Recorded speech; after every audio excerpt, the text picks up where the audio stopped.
Hello and welcome back to my channel.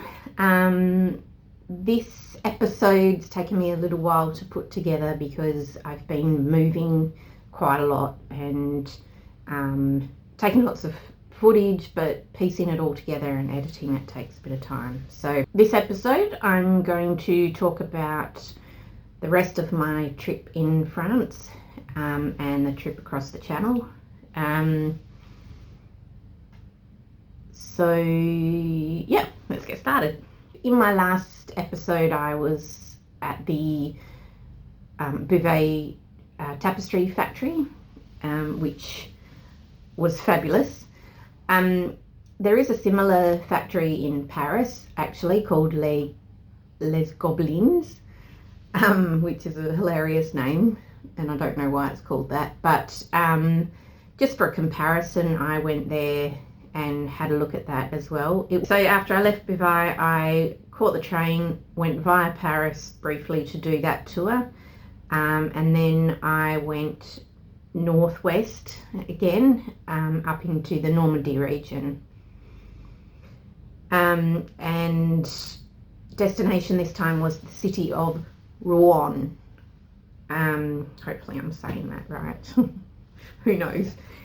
So in the late 17th century, where my story starts, Rouen was the capital, basically, or one of the main cities of Normandy, and many of the Huguenots travelled through there on their way to escape France. It was a critical hub and had a pretty strategic location on the Seine, which is the main river that runs through northern France and into Paris.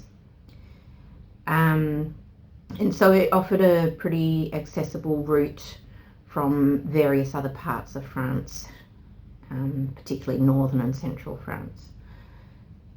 So my characters, Pierre, Madeleine and 10-year-old Abraham, would have probably made the journey from Clermont, which was about a 70-mile, 110-kilometre journey, either by horse-drawn carriage if they could afford it, or otherwise on foot, and that would have depended on the resources available to them at the time. For me as a tourist, it was a good place to visit just to get a sense of the 17th century buildings and the cobblestone streets, which around the huge cathedral that they've got there, and I know all the cathedrals I've seen have been huge, but this one was massive. It really gave me a good feel for what the city would have felt like back then. I really do feel like I've stepped back into the 17th century with that music behind me. Some lovely man's going for it on his, whatever that thing's called. I can't see. No. Whatever those instruments are, I forget. So that bit at the bottom is the dial, I guess. I don't know how astronomical clocks work. This is believed to be the oldest one, although I'm pretty sure the one in Prague, they say the same, so who knows. I think I read it's dated to about the 1300s. That's pretty old. And then in front is this gorgeous flower shop. I'll just do a quick zoom around.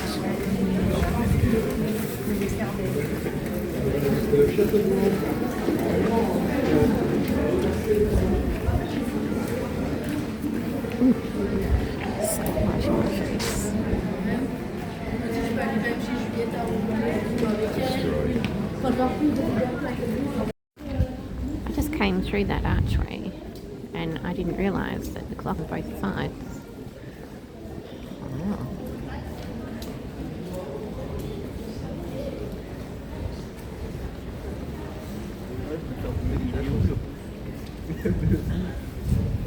Well, you don't see that in downtown Perth, I'll give you the tip.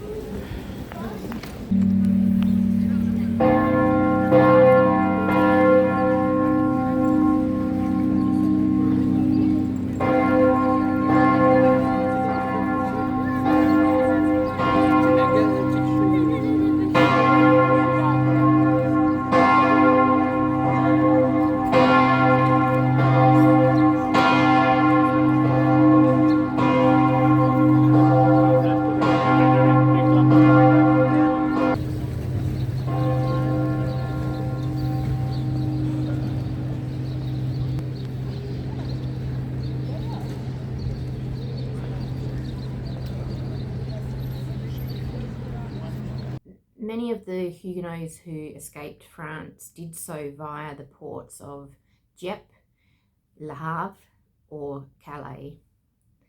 The choice of which port they used was dependent on various factors, some of them economic, but also availability of ships, the surveillance by the authorities. So Louis had his army and his navy monitoring the coastline and actively looking for people trying to escape the country.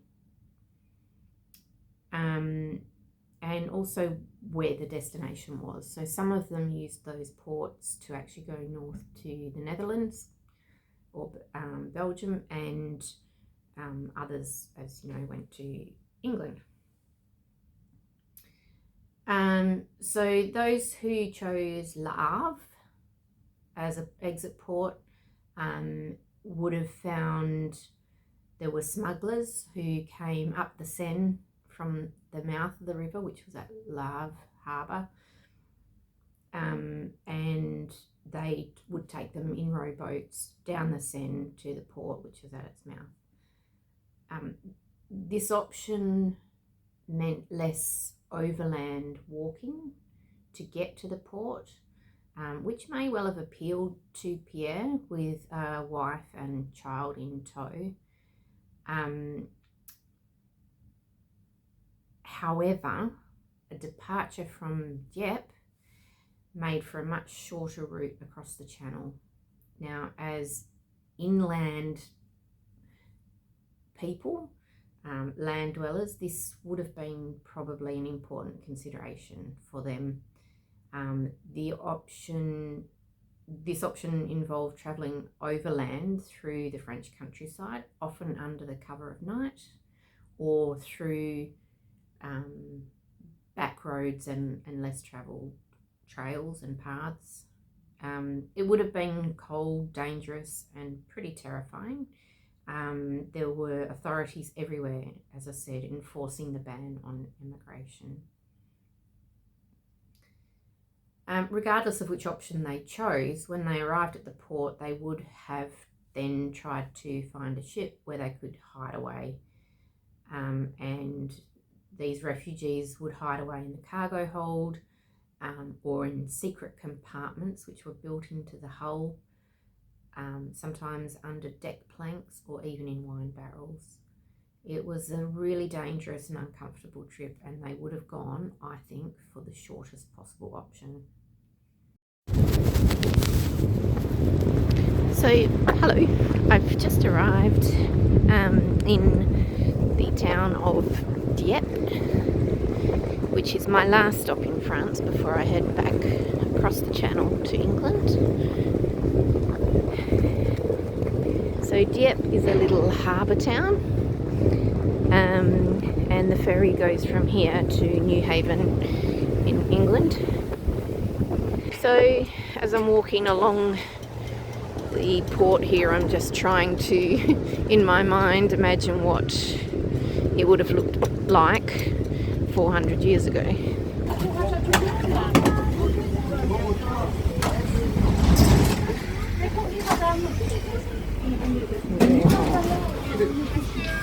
Yummy.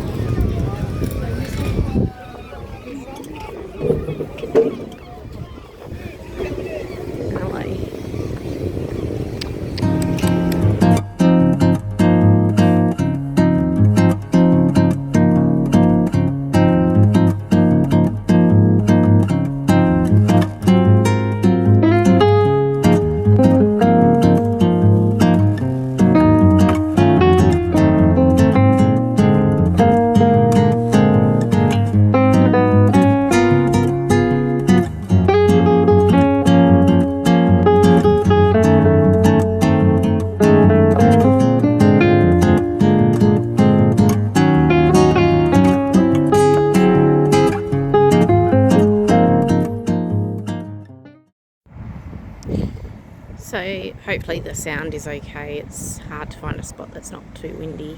So I've just had a really nice walk along that long promenade, looking out at the English Channel. So at the moment I'm sitting in a little park called Parc de Canada. So there's quite a few monuments here to the Commonwealth, Canadian soldiers who made up 5 of the 6,000 Allied troops that actually invaded this beach here at Dieppe. And it was a bit of a practice run, I suppose, for the Allied invasion at Normandy, but there's actually quite a lot of references and monuments here to the Canadian Allied troops, who of course are also part of the Commonwealth, and the war graves here are also managed and looked after by the Commonwealth War Graves Commission, as are the Australian war graves. Just want to introduce you to my little friend Max over here. I have to say, the seagulls are enormous. I don't know if that is even a seagull. Are you a seagull? What's your country of origin? Do you have your passport or any ID? Come and say hi.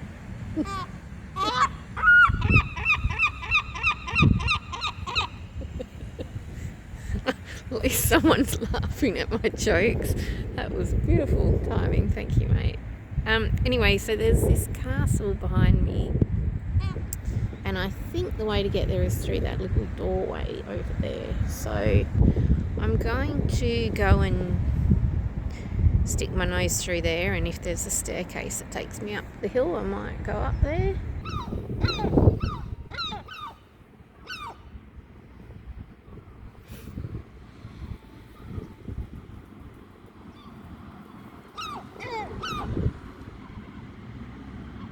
There, that's a fancy little tap dance.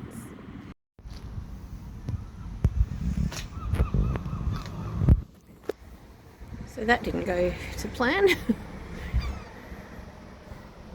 Guess we're not going up there.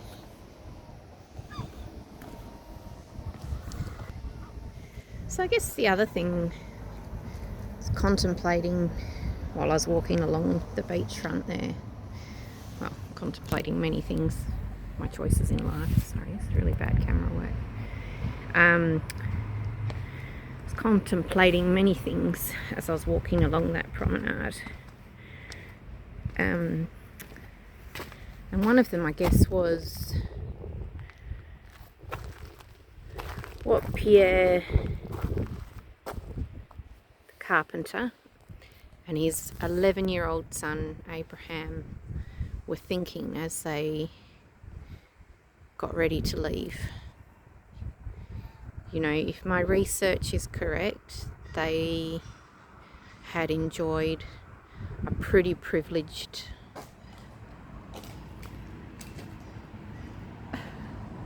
life up until a certain point in France, and you know, that sliding doors moment, I suppose, where they chose to join the Protestant reformist movement.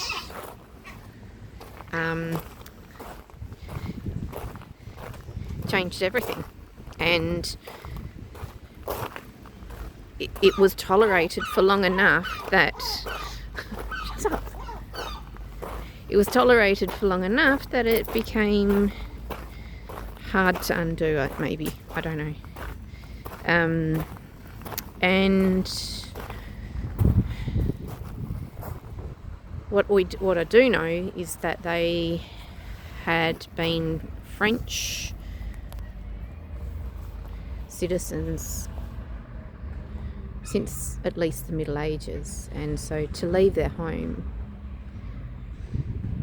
rather than say that they would subscribe to the Catholic Church, to me, you know, feels quite radical, I suppose.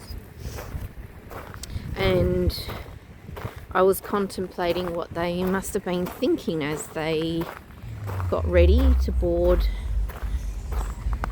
a ship and go into this rough piece of water, the English Channel.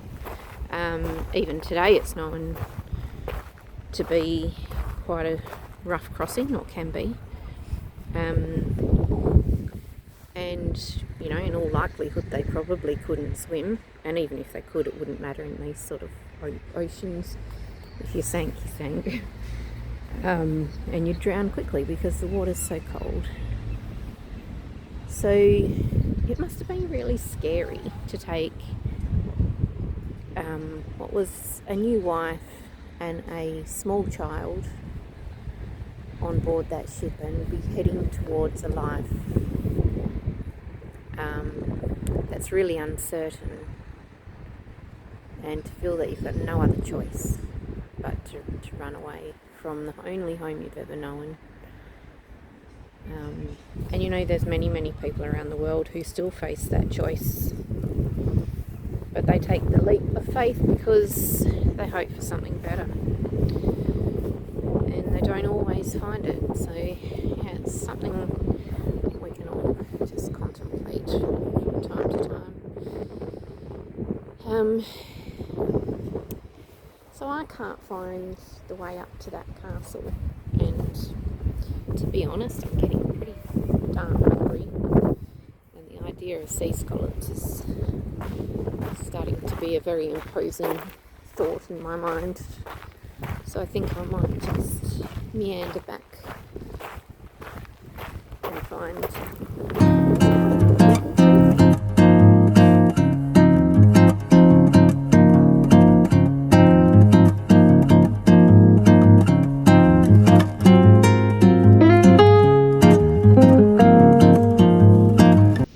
morning. So it's a pretty rainy old day out there in Dieppe. So I'm just killing a little bit of time. I'll be catching an Uber shortly to the ferry terminal, which is about 10 minutes away, but buggered if I'm walking in this rain. And that will be goodbye France and hello England.